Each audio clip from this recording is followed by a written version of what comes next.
2, the Freedom Flat, is rated adults only and contains language that may offend some people.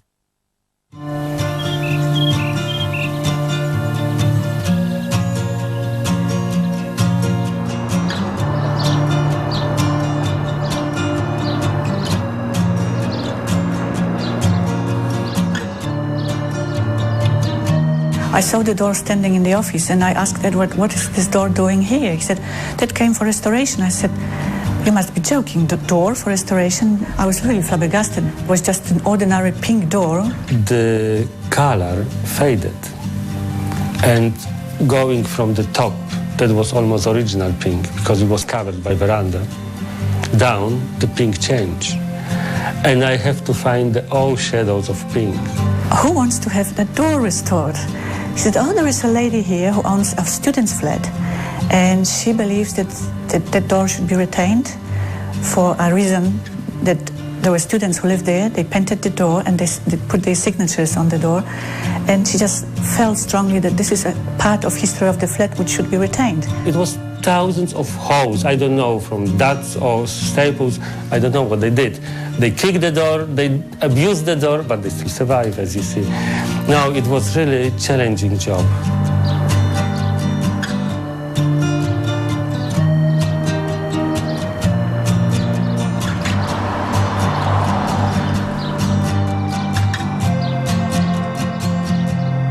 It's a standard kind of lease through Robertson's Rentals, but the landlord was quite adamant about telling us about keeping the door in good nick and not putting any holes in it or scratching the front of it. The front door, Pink Floyd, is not to be tampered with. It's been amazing that the students have not touched the door. We've had a few sofas burnt in the front garden, but the door hasn't been tampered, which is lovely. We found out a few things from random people who visit us through the year, like about how back in the 80s a few guys started up a Freedom Flat because they wanted to try something new. And they just basically made a flat where they said the only rule is there are no rules.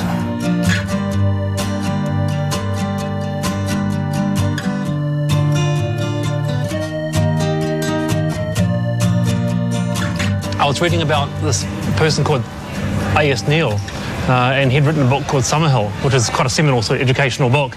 It was just basically about sort of freedom and sort of, no restrictions and having no restrictions on sort of kids and that sort of thing. I thought it'd be a great idea to sort of, do a flat like that. Freedom really was what it was all about. I've heard it called the Freedom Flat, which isn't a term that I remember from those days, but that definitely sums it up, because we were all just into doing our own thing, quite anti-authoritarian really. Varsity was just an excuse really. We were there to have fun. Just a whole bunch of guys who were just from totally different corners of the world really. I mean, you've got the Cosmic Traveller meets the Swanee-wearing, for want of a better term, bogan, but he's a really nice guy, to a Christian metal dude to punk dirty rider. I just wanted to be famous and be a rock and roll guitar player. So I spent most of my time just in my room, just playing guitar. My name's Barry Douglas Jenkins. I will change my name pretty soon, I think, to Barry Purple Jenkins. More people know me as Purple. I have acquired a lot of purple things. Love the colour. It's a spiritual colour, and it's a colour of passion and a colour of royalty, which I'm not quite sure why I'm not royal yet, but... The norm was that you could be who you were, and you had a chance to discover who you were, and people would support you to do that. And we did that sort of naturally. It wasn't from some textbook. Sometimes I find that I don't think about it because it was so good. It's not that life is bad, because life is great, but it would be good to be able to have more of that again. Yeah. The flat was based on Pink Floyd, because Pink Floyd, for the people who started it, sort of symbolised the sort of so-called freedom, or freedom from constraints. Pink Floyd was a big thing. That was more about the ideas. I mean, the music was great, and they took the ideas and they packaged it together in a way that really worked. But the ideas were really the thing with Pink Floyd. Like The Wall. This person exploring the insanity of being a rock star. I mean, that was just like really groundbreaking stuff, eh? For musicians to actually be emotionally honest about what's, you know, that sort of stuff. Their lyrics were mostly a little bit negative or a little bit pessimistic about society, and that kind of was also something back then we related to quite well, kind of not agreeing completely with all of society's views. When you think about it now, you know, you often think the Pink Flat, you know, 6 guys together, you often think all gay, you know. You know, which is interesting too, because people sort of bring that up. But no, it wasn't, you know, it wasn't gay. Or might have been, I don't know. But it was definitely Pink Floyd, you know, it was Pink Floyd. Pink Floyd the Wall, Pink Flat the Door, you know. No, I think it was a group thing that we came up with, the concept Pink Flat the Door, and we took quite a lot of time to make sure you know, I think we did a couple of coats of pink, and then we did a couple of coats of the black. So we all had a bit. I've got a feeling I instigated that, and I wouldn't have a Scooby way. I remember that sort of Barry and Swanee had this dream. They had this sort of dream the night before to paint this door. Barry may have had a dream or something of actually doing it. And so Barry, being Barry, sort of acted on it and just says, right, let's do it. The door being a dream? Don't think so, no. And Swanee said, well, why don't you paint some bricks? You know, so I painted some bricks, you know, and then he said, leave a gap in the middle because I'm going to paint some letters. And he never told us what it was for. And he wrote Pink Flat the Door in this sort of iconic lettering, beautifully written, just the way that the Pink Floyd, the Wall lettering was. Everyone just sort of put their own little mark on it. Like mine's like Mark Oi Oi 88, and Joe had Joe with her little sort of peace sign in the O, and Swanee had the way he wrote whenever he did a bit of graffiti on stuff. And everyone's sort of identity was on the door, and still is. Yeah, so it's quite cool. It's been preserved. It was a flat dedicated to Pink Floyd. It was a Freedom Flat. Yeah, it was New Zealand's first conceptual flat. You couldn't have an orange door. Well, Pink Flat. The door. It would have to be pink, wouldn't it?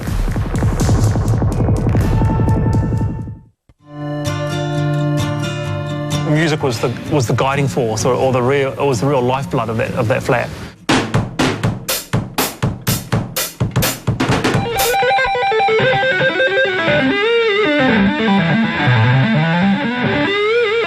Calvin was a really quiet guy, just incredibly quiet and very, very shy. He used to sort of practice right through the day and right through the night, and he'd practice his runs, and he'd have these sort of exercises, these handball exercises to get his fingers, you know, in shape. And I can tell you, the runs that he used to do, he used to fly down the scale, fly up the scale. He was a very skilled guitarist. I wouldn't say musical, but he's very skilled, very fast.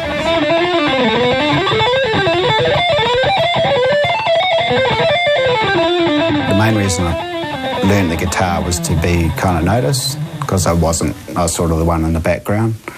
So I thought I would do something that gets you some recognition and people to sort of notice you.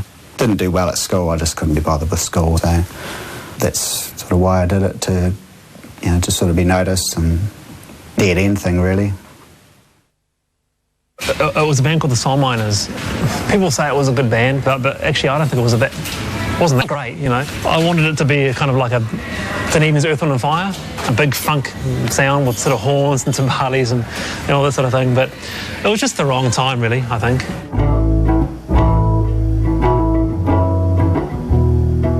Barry is Mallow with a capital M. Anything could happen in the flat, and Barry would just be the person that you could turn to and say, look, you know, I'm nervous here about this flat, what's happening, and Barry would comfort you and sort of chill you out. And he had a room where you could go into, which was a chill-out room. Jack's a bit of there's all these different sides to him, you know, like the art and the music and the mind. He's got a really sharp mind. Jack was the philosopher with a wicked sense of humour. Jack was probably one of the key philosophers or inspirers. Kind of talked about things that I'd never really searched, you know. Kind of a spiritual sort of guru type person. Jack is equal parts self-styled guru and equal parts an extraordinary articulate individual. I do think in retrospect that it was an incredibly special time. It really was. It was a very deep time, and I've found myself remembering and not being aware of it, but sort of catching myself remembering sometimes how good it was and wondering sometimes why we don't relate to people in quite the same way anymore.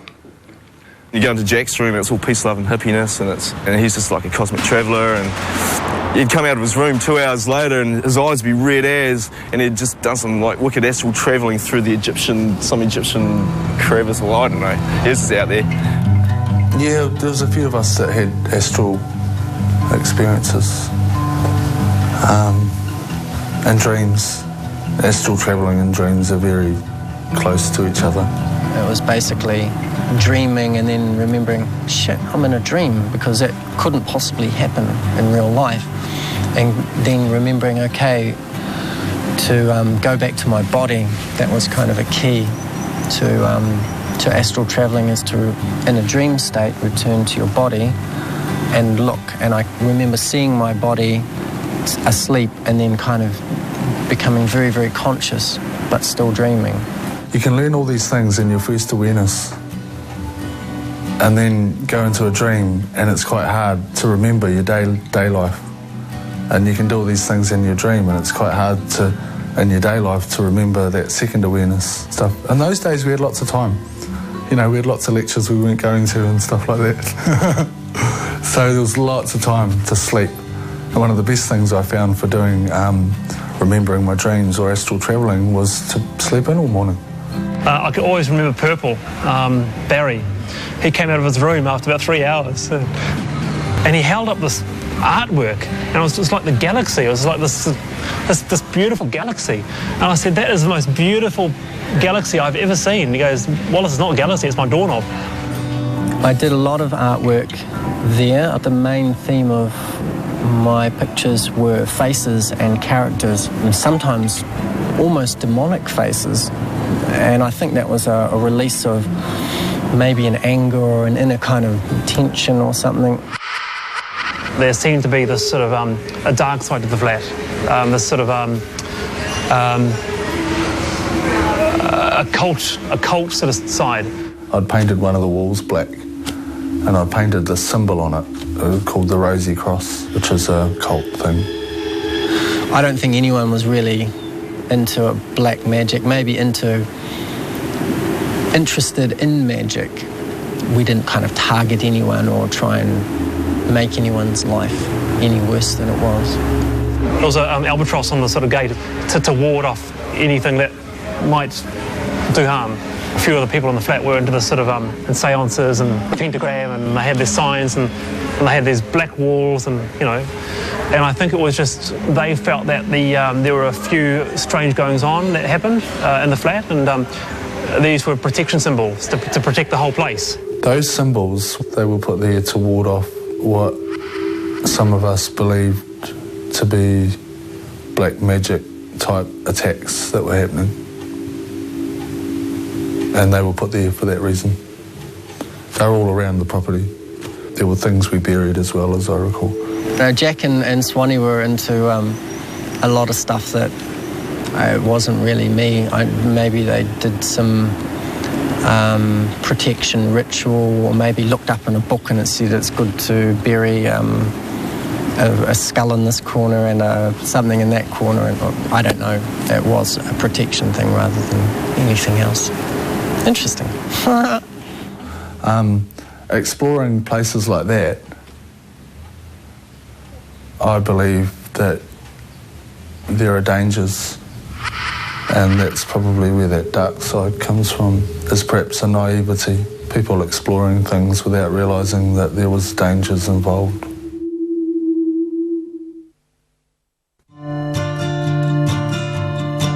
Sometime during that year, another element was brought into the flat by Mark. he was a wonderful guy, but he had gotten into this whole skin thing. I found that whole skin sort of culture really violent, and Mark was pulled into this whirlwind. He was a really lovely guy, but he was just pulled into this crowd of people. I love the whole ethos of skinheadism, for want of a better term. National Front I had on my back, but I certainly got a few kickings because of that. He used to hang out with a lot of boot people. Sean was part of the Pink Flat, and he was a violent guy. Probably one of the most aggressive and naturally violent people I've ever met. I can still to this day remember the way he came into the flat. I knocked on the door about 8 a.m. in the morning. He had these dogs chained, and he had these 2 big boots on, and my mattress was on the floor. And he straddled my bed, and with the 2 dogs, Sean Kerr just put his face close to my face, and he said, "I'm your new flatmate. Everything from now on is going to be just fine." Sean, the nemesis of some people.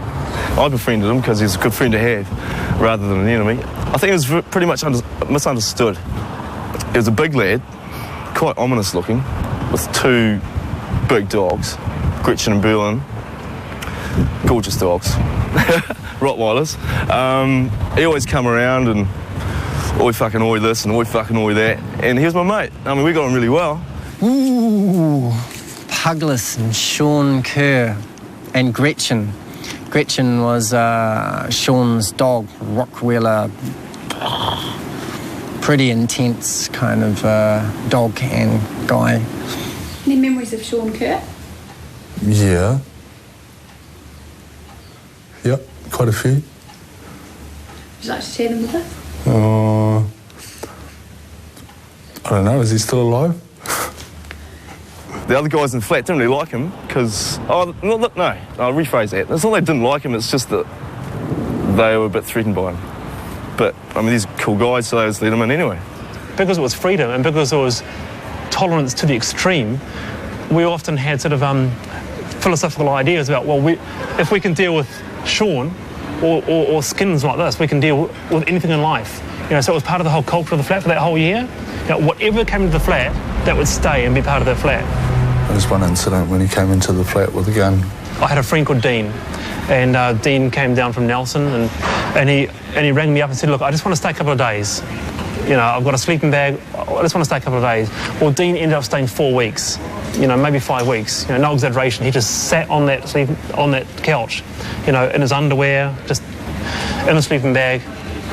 And he just hadn't really had a thick skull, And one day Puglis and Sean came in down from. They used to drug run to Christchurch, and Dean sort of asked, "Where had you been? Where were you guys? Where you been?" They said, "Oh, we've been doing this," and then Dean started asking about drugs. And where'd you get this from?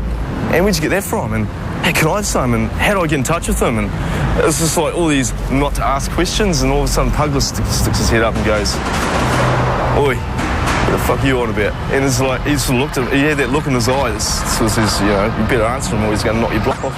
And he basically pulled out a gun, It was like a Luger, and he just basically held it to his head and says, "Are you a nar? If you are, I'm going to kill you."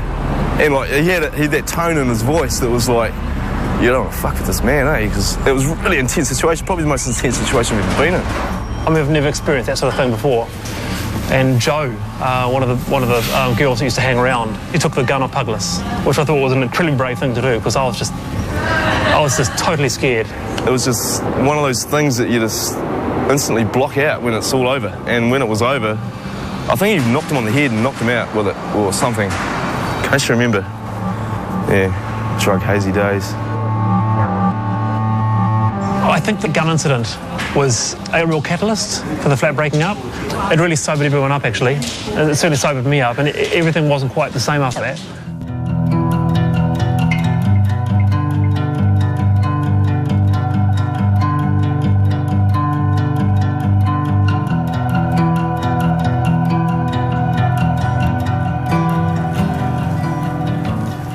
The Pink Flat days were kind of a catalyst or a starter for a lot of change. Probably the most important one was to follow my heart, to follow my happiness. My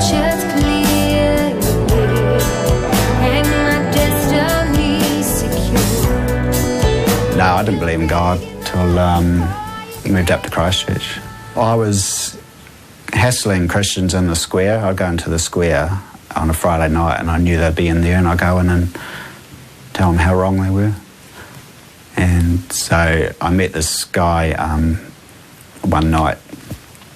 I said, why do you believe this sort of stuff? And he just said that it was more to do with an experience rather than experience he had with God, rather than proving it from a Bible or yeah. So I sort of checked it out and had a God experience. So I just sort of lost all that motivation to be something. So instead of being a better guitarist, I found out that, you know, God loves me, which filled in that space I was trying to fill with the music. It probably was a time in my life where I was sort of going through that change of, like, I left home, moved into this flat where everyone just sort of gelled. And so, yeah, it was a bit of a life changer. I mean, it might be, you know, in the real world these days working and stuff, but it still applies. Freedom's what it's all about. We're getting older and it may not happen, but I think we could easily entertain the idea of moving back in there. I think I was pretty young, very naive. That it was a little bit of an experiment, really. I mean, what did start as a concept, like a commune in a way, you know, the commune of freedom, you know, as naive as it sounds. It was tried. It was a shambles, it was a bit of a disaster.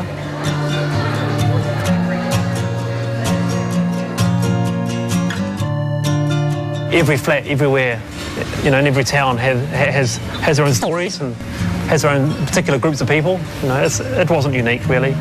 But the set of experiences that we shared, there was something, it was a crazy, crazy year. One sunny day, 6 guys decided to paint a door, and it's still there.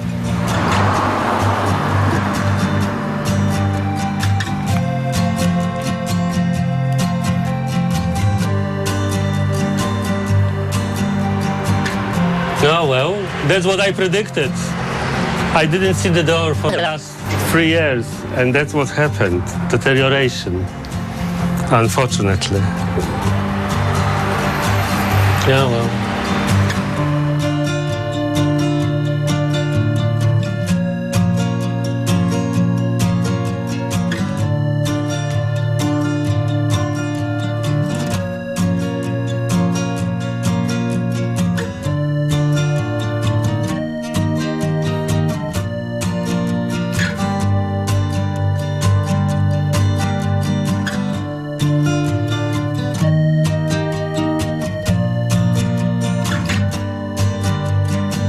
This program was made with funding from New Zealand On Air. Sweet as.